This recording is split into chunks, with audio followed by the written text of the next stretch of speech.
Assalamualaikum warahmatullahi wabarakatuh dan selamat sejahtera. Okey, untuk video yang kali keempat bagi bab 9 ni, bab bumi. Okey, Cikgu Azli akan menerangkan berkenaan dengan subtopik yang keempat, 9.4 fenomena geobencana. Okey. Apakah yang dimaksudkan dengan fenomena geobencana? Okey. Kesan daripada proses endogen yang kita belajar dalam subtopik yang ketiga, iaitu kita belajar proses utama di bumi. Terdapat dua proses, eksogen dengan endogen.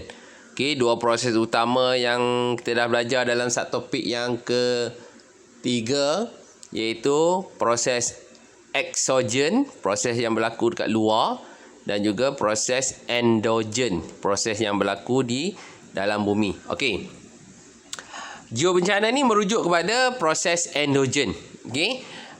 Kesan daripada proses endogen ialah kejadian geobencana. Kejadian geobencana seperti gempa bumi, tanah runtuh, tsunami, vulkanisme dan lain-lain. Jadi kejadian geobencana, kamu harus tahu contoh-contoh fenomena geobencana. Seperti gempa bumi, tanah runtuh, tsunami, vulkanisme dan lain-lain. Kejadian geobencana ni, fenomena geobencana ni dia merujuk kepada kejadian yang berlaku secara semula jadi, berlaku secara semula jadi tanpa campur tangan daripada manusia. Proses tu berlaku secara semula jadi. Kalaulah contoh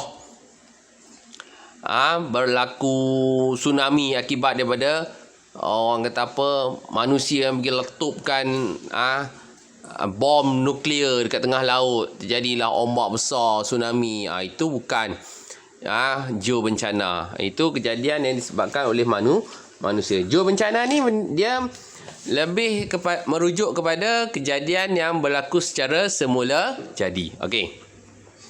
Kita tengok apa itu vulkanisme. Vulkanisme ni ialah proses letusan gunung berapi lah. Cikgu harap kamu faham. Ni kenal je. Vulkanisme adalah contoh proses, contoh fenomena geobencana. Dia dikira bencana tapi secara semula jadi. Kemudian pemanasan global. Pemanasan global. Kemarau. Ini juga adalah fenomena geobencana. Kemarau ni bukannya tak berlaku. Dia berlaku.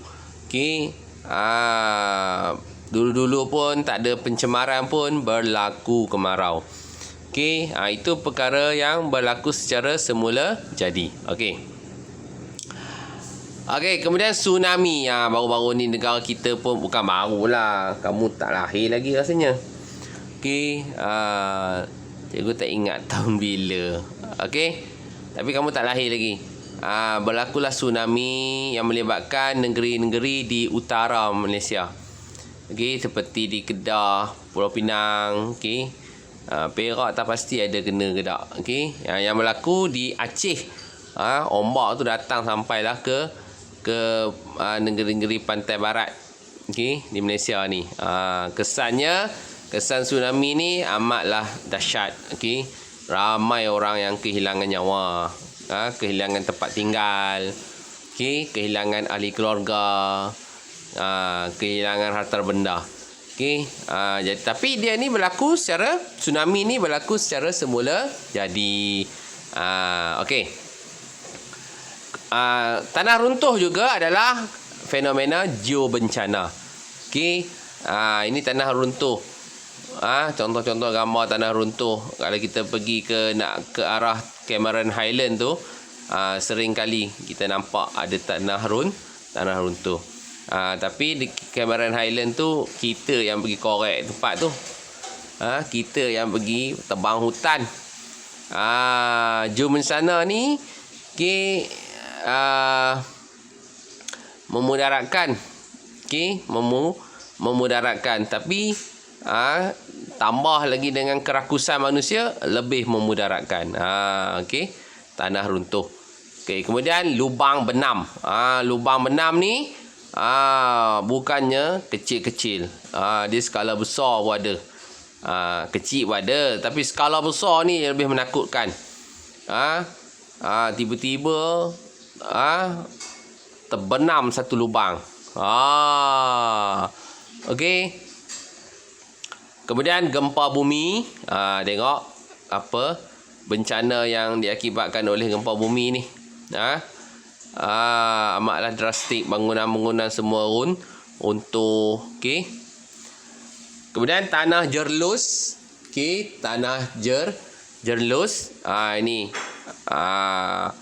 yang sebelah kiri tu, orang tu masuk dalam payah.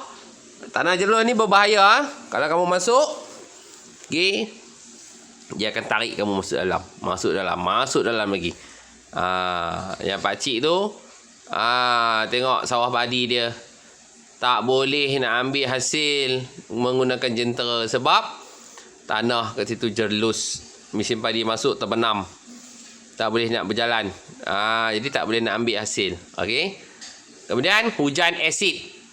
Hujan asid ni selalunya berlaku di kawasan-kawasan perindustrian, kawasan-kawasan bandar.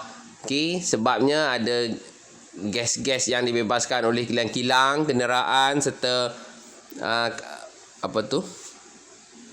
bahan bakar ke semua tu kan.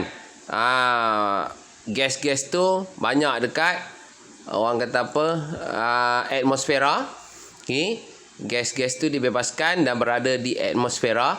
Apabila hujan turun, gas tersebut akan larut dalam air hujan. Seterusnya air hujan tu dia akan menjadi asid lah. Tapi bukanlah asid yang asid kuat. Okey. Dia asid lemah lah. Kalau asid kuat kena badan kita terus berlubang-lubang. Ni asid lemah. Okey. Tapi asid lemah kalau selalu terdedah kepada hujan asid ni, kita boleh dapat penyakit, berlaku proses pengaratan, tumbuh-tumbuhan pun akan mati. Okey. Slide last untuk subtopik yang keempat ni, okey, iaitu sains dan teknologi untuk menghadapi geobencana. Okey. Jadi kamu didedahkan kepada ilmu sains, ilmu matematik. Kamu juga belajar berkenaan dengan kamu belajar subjek RBT. Okey, semua tu bukan sekadar untuk lulus peperiksaan. Tapi semua yang kamu belajar, ilmu yang kamu dapat tu, okey, berguna untuk kehidupan. Ni macam ni lah. Okey. Kita telah mengetahui, okey, geobencana tu, okey, dia akan berlaku cepat dan tak tahu bila nak berlaku. Macam gempa bumi, tsunami, dia akan berlaku. Okey. Jadi kita gunakanlah ilmu yang kita belajar tu untuk menghadapi, bukan kita nak mengelak terus.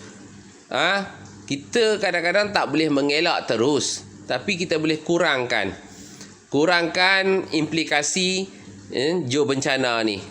Gunalah ilmu yang diajar oleh guru-guru. Okey, kemajuan dalam sains dan teknologi membolehkan ciptaan alat yang mampu memberikan apa? Memberikan amaran awal terhadap kejadian tanah runtuh dan juga tsunami. Okey. Itu contoh. Rajah 9.10 adalah alat untuk mengesan tanah runtuh. Pasang alat tu dekat tepi-tepi cerun. Okey, apabila adanya pergerakan, alat tersebut dia akan memberikan amaran awal. Bila ada pergerakan tanah, okey, dia bagi amaran. Jadi masyarakat bolehlah, masyarakat yang tinggal di tebing-tebing cerun, okey, bolehlah mengambil langkah awal. Okey, langkah keselamatan, berpindah, okey, berjaga-jaga. Okey. Kemudian ada juga alat yang dicipta untuk memberikan amaran awal sekiranya berlaku tsunami. Diletakkan di tengah-tengah laut dan isyaratnya akan dihantar kepada satelit. Satelit akan hantar pula kepada pengguna. Jadi kalaulah alat ini diletakkan berbatu-batu nautika di tengah-tengah laut tu, okey, apabila nak berlaku tsunami tu lalu dekat dia dulu, dekat alat ni. Jadi alat ini akan hantarlah maklumat. Jadi kita yang di darat ni bolehlah mengambil langkah awal, mengarahkan pelancong, okey, pengunjung pantai supaya beredar daripada pantai. Jadi itulah kegunaan ilmu yang kita belajar, kita aplikasikan dalam kehidupan. Okey, itu saja untuk subtopik yang keempat, fenomena geobencana. Okey, Assalamualaikum warahmatullahi wabarakatuh. Terima kasih.